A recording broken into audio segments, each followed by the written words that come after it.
नहीं है ना उम्मीद इकबाल अपनी किश्ती वीरां से, जरा नम हो तो ये मिट्टी बहुत जरखेज है साहब।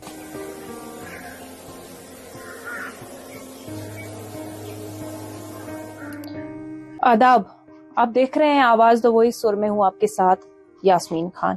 अभी मैं मौजूद हूं श्रीनगर के डाउनटाउन इलाके में और ये जो इलाका है इसको सफा कदिल कहा जाता है। ये वो इलाका है जिसने कश्मीर की जो तारीख है उसको फर्स्ट हैंड विटनेस किया है।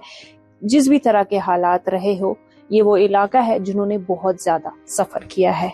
अब इस इलाके से निकल कर आए हैं 19 साल के उबैद अब्बास। ये वो बच्चे हैं जो भी सिर्फ 19 साल के हैं। इतने हालात यहाँ पे खराब हो गए, लेकिन उन्होंने एक चीज जो जारी रखी है वो है ख्वाब देखना, और वो ख्वाब देख रहे हैं सफा कदिल से डायरेक्ट यूएन का।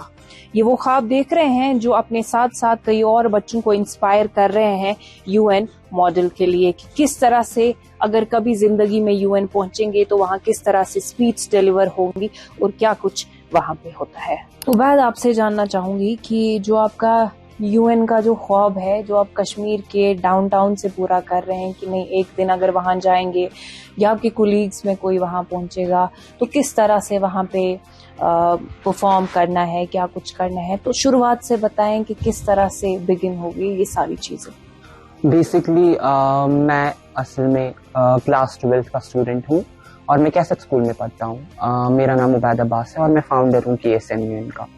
तो KSMUN की जर्नी ऐसे स्टार्ट हुई जब मैंने देखा कि कश्मीर में स्किल्स की जो लैकेसी बहुत है, यूथ जो है वो एम्पावर्ड नहीं है, या कोई ऐसा बच्चा है जो कि इंट्रोवर्ट है बट उसको एक ऐसा बिगिनर फ्रेंडली एनवायरनमेंट का प्लेटफॉर्म नहीं मिल रहा है कि जहाँ पे वो अपनी आवाज रख सके।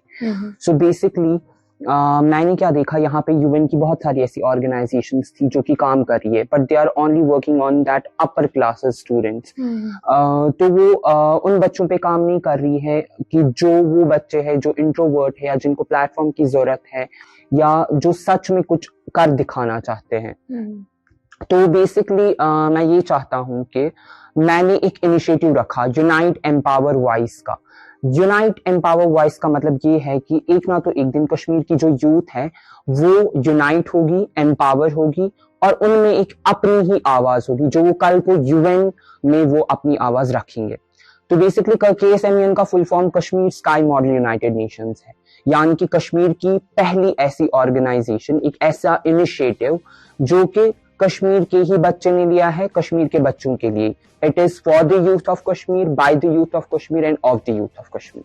अब जम्मू कश्मीर के जो हालात है वो हमने देखा कई सालों में कई तरह के बदलाव, कई तरह के ट्रांजिशंस में से गुजरा है।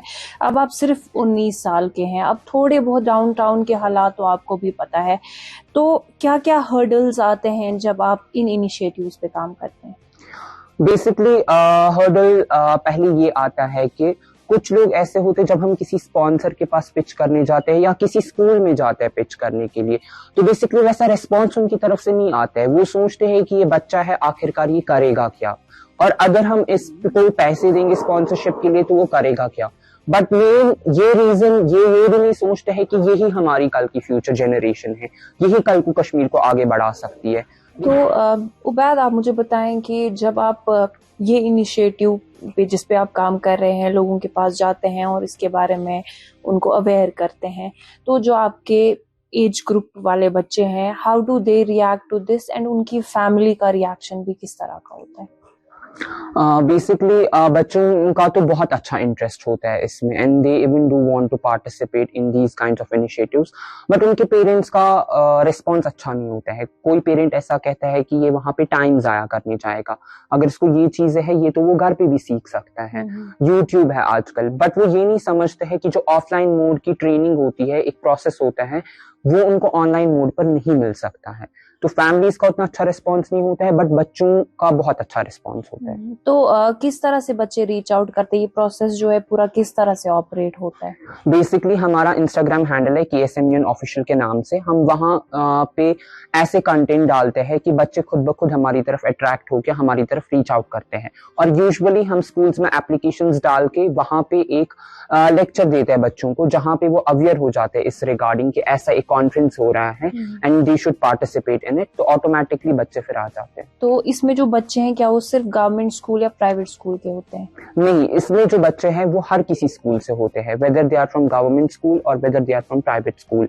इसमें कोई भी हमने एज बैरियर उतना नहीं रखा है। Basically we are targeting only up to age 23 because वही बेसिकली यूथ होता है। तो दैट इज द रीजन हमने उधर तक ही टारगेट किया और हमें बहुत अच्छा रिस्पॉन्स आ रहा है। Okay, how has your family been reacting to the kind of work you are doing?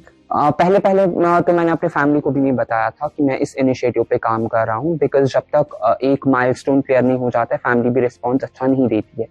But मेरी मम्मा मेरे साथ पहले से ही थी and from the very beginning जब भी मैंने उनको बोला मैं एक इनिशिएटिव स्टार्ट करने जा रहा हूँ, तो वो बहुत एक्साइटेड हुई कि इसका जो ये है इनिशिएटिव है, मोटो है, वो बहुत ही अच्छा है।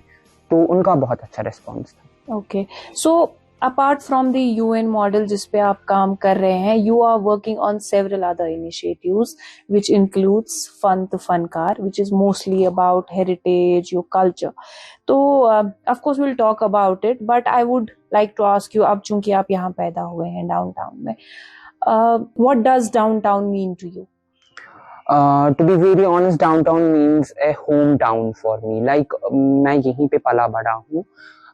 बेसिकली मेरी मम्मा जो है वो कोलकाता से है, मैं वहां भी यूजुअली जाता हूँ, बट डाउनटाउन में एक अपना ही अलग सुकून है, जैसे कि मेरी रूह यहीं पर बसी है। सो यहाँ से वो जाने का मन नहीं करता है। सो आपकी जनरेशन के जो बच्चे हैं, आई थिंक जेन जी बोलते हैं उनको, जी। तो वो जनरली इतना कंसर्न नहीं होते हैं about heritage, about culture, but you are very sensitive towards it.